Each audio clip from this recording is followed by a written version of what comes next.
Welcome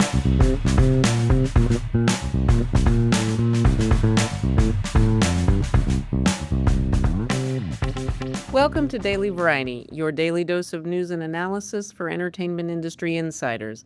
It's Tuesday, October 28th, 2025. I'm your host, Cynthia Littleton. I am co-editor-in-chief of Variety alongside Ramin Satuda.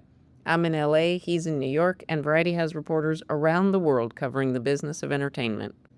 In today's episode, we'll hear from Variety reporter Ethan Shanfeld on the latest surrounding Sean Diddy Combs now that it's been confirmed he will be released from prison in May 2028. And Marc Malkin gives us a Just for Variety red carpet rundown with Hilary Duff. But before we get to that, here are a few headlines just in this morning that you need to know. 18 innings! This episode is out late today because I was up so late last night cheering on the Dodgers as they fought their way through Game 3 of the World Series against the Toronto Blue Jays. After an epic game, the Blue Crew won it with a walk-off homer from Freddie Freeman. Doesn't get better than that. Shohei Ohtani also hit a homer at a key moment earlier in the game, and you could hear all of Los Angeles screaming. The Gotham Award nominations are in. One Battle After Another is the big favorite, grabbing 6 nominations. The Gotham Awards are the cap gun going off on winter awards season, and they will be handed out in New York on December 1st. Doctor Who is back in the market for a global distribution partner. The BBC and Disney have parted ways after working together on 2 seasons of the enduring British fantasy franchise. My colleague Elise Schaefer has the scoop. All of these stories and so much more can be found on Variety.com right now. Now we turn to conversations with Variety journalists about news and trends in show business. We'll hear from Ethan Shanfeld on the latest for Sean Diddy Combs. Ethan spent 3 months of his life covering Combs' federal trial on sex trafficking and prostitution charges. Combs was convicted on prostitution-related counts in July and sentenced to a little more than 4 years in prison. Ethan takes a moment to reflect on the impact of that trial now that he's had the distance of a few months. Ethan contemplates what might await Combs in 2.5 years when he's released, barring any surprises with his incarceration. Ethan Shanfeld, thanks for joining me. Thanks for having me, Cynthia. Appreciate you making time here because we got a little bit of an echo of a story that you covered intensely, soup to nuts, earlier this year, the trial of Sean Diddy Combs. And today we got a small bulletin from the Federal Bureau of Prisons that, all things being equal, he should be released in May of 2028. I want to ask you, now that it's been a couple months, what is Diddy's place in pop culture, particularly with your generation? I think that the public opinion on him shifted a little bit during the trial, certainly inside and out of the courthouse where a lot of his fans started gathering. I think that he will always be radioactive after this trial because not only because of what he was convicted of, which is transportation of prostitutes, essentially, but also because of the things that he was accused of and the things that came out in evidence. I mean, we saw videos of him beating Cassie Ventura. We heard stories of sexual abuse and emotional abuse, all those sorts of things. I don't think that Diddy will be playing Coachella anytime soon. That being said, I do think that he has enough of a fan base and he built up such a career before this scandal that if he wanted to, say, play Madison Square Garden, I think he could. I think if he wanted to do something in music or entertainment, if he wanted to have a behind the scenes role, maybe at a record label or as a consultant, helping shape the careers of artists behind the scenes, I think that is a possibility. I interviewed his lead counsel, Mark Agnifilo, back in August, and they've really been saying that he wants to just get out of prison and spend time with his family, and that any career in music or entertainment is sort of way down the line. But, you know, he'll be out before he turns 60, and he has a whole chapter of his life and career ahead of him. Of course, there's also been some discussion in the last couple of months. Will President Trump find his way to pardoning or offering some clemency to Diddy? What do you know from reporting on this in terms of the level of lobbying by Sean Combs' team? Is there any chance that we will see President Trump take some step to lessen the impact on Diddy? I've spoken to his legal team, and they've confirmed that they have been in contact with the administration about a potential pardon, but they've also made it clear that that's not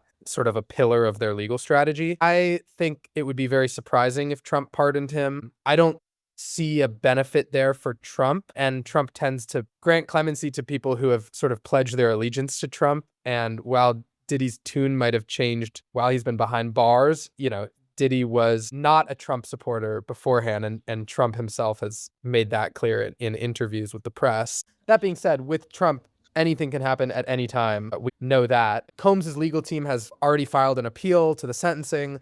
They filed various appeals over the last few months. The judge has pretty much swatted down all of them. The sentencing is something that I think his team is somewhat happy with, considering the sort of seriousness of the charges. The judge said at the sentencing hearing, he has to take into account all of the things that he's heard about.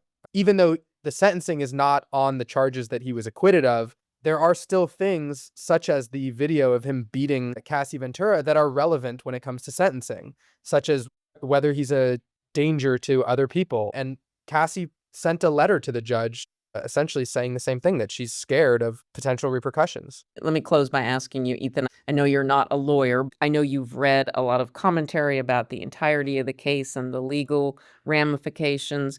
With the benefit of hindsight, do you think that the prosecutors fundamentally overreached? Have you come to any conclusions on the merits of the case and the way it was executed from the prosecution side? So I definitely feel that a potential mistake on behalf of the prosecution was not charging him with domestic violence. There was so much evidence of domestic violence, and there could have been a case there in California and potentially New York as well that would have likely landed him behind bars for several years. But because that was not something he was directly charged with, it allowed the defense to admit, he was a domestic abuser. He did beat his girlfriends. It was something that they called out as disgusting and disturbing, but they were able to use that strategy. Having sat through the trial every day, the case might have been more strong if it focused just on Cassie. It's easy to play Monday morning quarterback, but there were two alleged victims at the center of this case, and it was Cassie and then a pseudonymous victim named Jane. And I think that the general feeling was that the case as it pertained to Cassie was much stronger than Jane. I was not in the deliberation room. I was not part of the jury, so I don't know if these were the sorts of things they were talking about.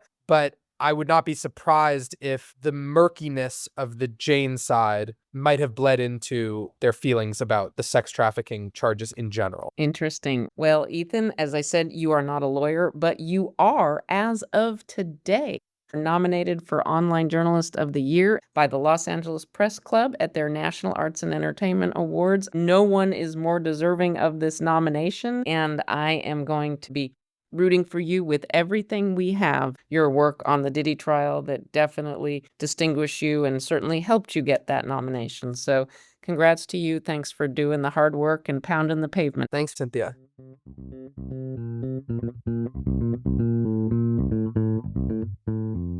Next up, we have a Variety red carpet rundown with the hardest working guy on the red carpet, Variety's Marc Malkin. Thanks, Cynthia. After more than a decade since her last studio album, Hilary Duff is getting ready to put out new music. I caught up with the singer-actress on Sunday night here in Los Angeles at Vogue World Hollywood. We're getting something really soon. Yeah? Yeah. A full album, single, what's your plan? The fans need to know, Hilary. They're like freaking out.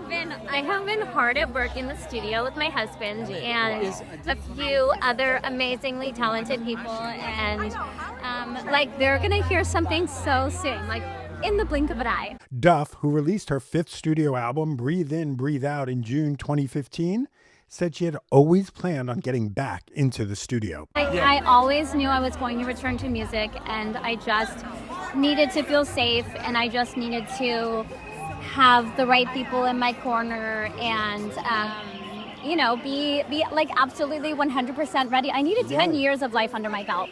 Honestly, I needed like a lot to say, and this album feels like the inner workings of my brain, and I really am so excited to like connect with people again on that level, that like very forward facing level. In September, it was announced that Duff had signed with Atlantic Records. At the same time, she revealed that she was filming a docuseries about her music comeback and her personal life. All of the things are happening, and I can't give up too much information or everyone's gonna kill me, but I am dancing and everything's in motion. For more of my interview with Duff, check out my column just for Variety at variety.com.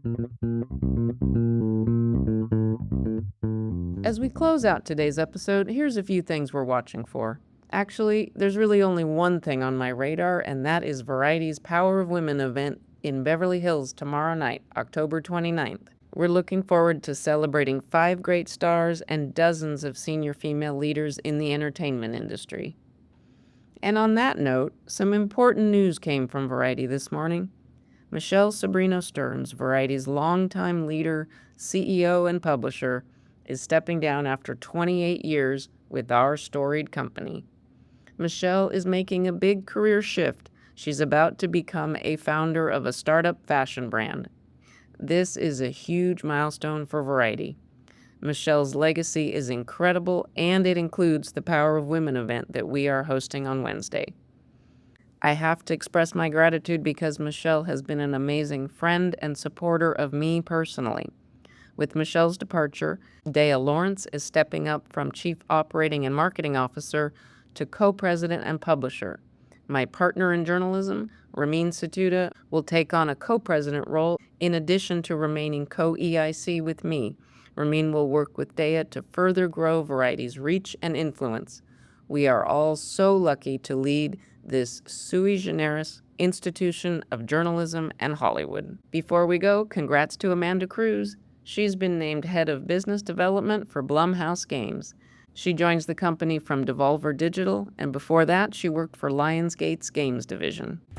Thanks for listening.